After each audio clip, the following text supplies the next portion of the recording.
Yo, it's your boy Dctree from Dctree-Nation.com, where we cover hoops and heroes, and today we're talking hoops.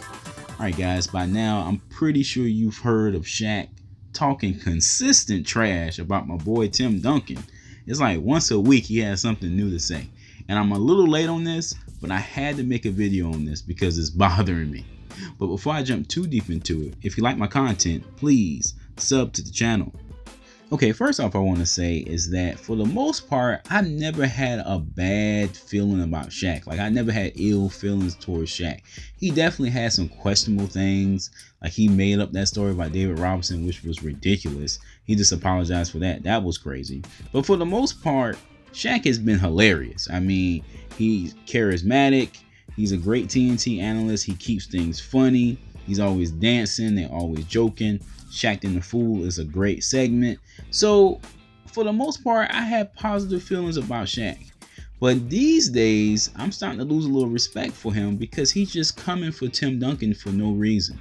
Okay, saying that Chris Webber is better than Tim Duncan, that's crazy. Saying that the 99 championship did not count because it has an asterisk, or because, you know, it was a lockout season, that it doesn't count. That's ridiculous. And it's something we've heard before from Phil Jackson.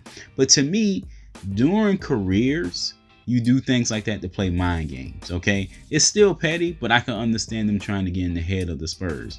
But dude, the career's over. Duncan's retired. Shaq, you're retired. Why are you still playing that same song about the 99 championship not working? Not counting, I should say.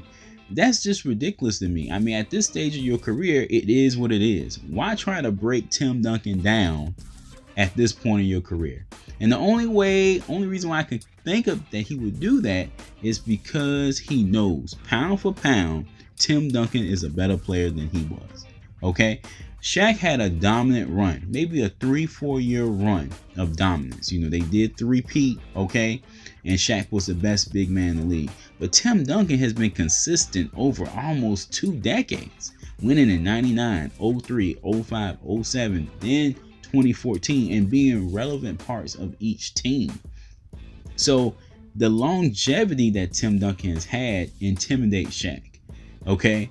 You know, the skill set of Tim Duncan intimidates Shaq as well. Better shooter, better scorer, better post player, better free throw shooter. These are things that intimidate Shaq.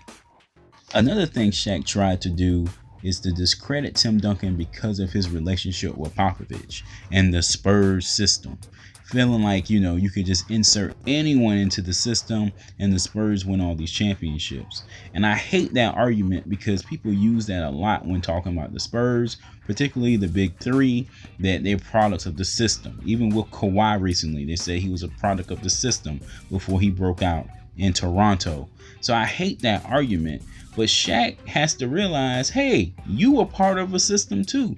You had Phil Jackson, arguably the best coach ever at the time. I think Popovich has surpassed him, but at the time, the best coach ever running the triangle offense. That's a system. You won most of your championships off a system. So to say that about Tim Duncan is so hypocritical to me, you know, and it just shows you where Shaq's mind is at. He's just trying to discredit him so he's seen as the better big man of the era, when clearly Tim Duncan was the best big man of the era. Hell, you can make the argument that Tim Duncan was the best player of the era. So at the end of the day, it just comes down to Shaq being big mad that Tim Duncan is the better skilled big man. He has more rings, more MVPs, and he stayed with one team. He had more longevity in the game, and Shaq is mad that people recognize Duncan as the better big man. And instead of uplifting his fellow NBA brother, he wants to discredit him. That's all this is about. Alright guys, that's it for this one. Thanks for watching. Please sub to the channel and check out the other videos on the channel. I know things are slow, but thank you for sticking with your boy. Alright guys, peace.